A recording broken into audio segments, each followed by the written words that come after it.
Can you believe it, guys? It's Friday again.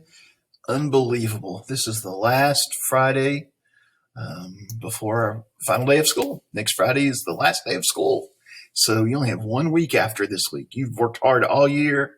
Man, I can't tell you how proud I am of you for all of your hard work online this year. You finished. Many of you started with me online this year, and we are finishing. I'm excited.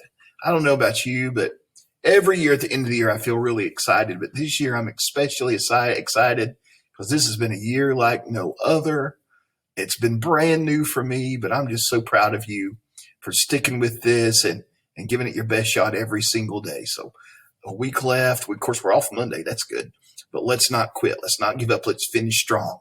So we're going to compare these decimals again. So we're looking at this chart today. You're going to come up with your own number to put in the blank here to make it true. 9/10. What would be bigger than 9/10? Well, 10/10 would, but we know that 10/10 would be equal to 1, wouldn't it? 1. You could put the number in there, or you could type in 10/10 with words. Numbers are shorter, right? So that's why I chose numbers. Okay. And we're going to put what each one of these represent as decimals on this second slide here. 8 ones and 200ths would be 8 1 and 200ths. This one is going to be 8 ones and 2/10. All right. Both have an 8 in the ones place. This one has a 2 in the tens place. That one has a 0, so we're going to put that sign there. Losing my voice, excuse me. All right, so do those like that. Just put the decimal on the line. Okay, yeah, here's the next one. So we're going to do this time.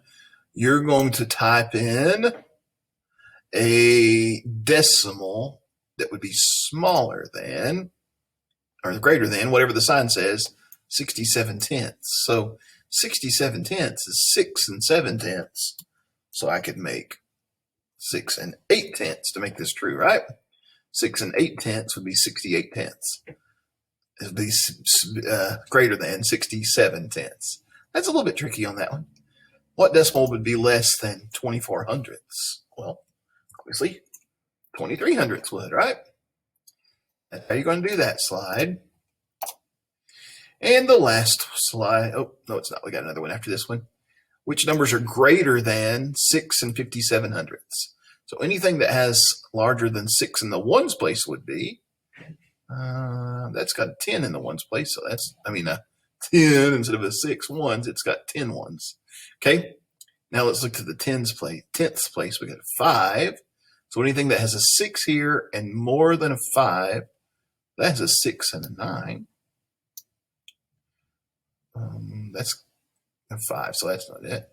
A 6 is bigger than a 5 in the tenths place, so there we go. Now it has a 5 in the ones place, so that's it. Those three are greater than 6 57/100. So we'll go through these carefully now. They're kind of tricky. You almost tricked me a couple times there. And then we've got some word problems. If the length of Riley's string is 2.6 meters, the length of Riley's string is 2.6 meters. If Harold's string is longer than Riley's string, which one could be the length of his string? So which one of these would be longer than 2 6/10? Would be 3 200ths, right? So I'm going to type in the circle. Hey. Next slide. Okay, so we've got cylinder A, B, C, D, E, and it tells you how much water is in each cylinder. There's more water, and then we're going to say true or false. There's more water than A than in D. A is 6/10. D is 8/10. That is false. 8/10 is more than 6/10. I'm just going to put a T or F on the line, okay? And then finally, the last slide.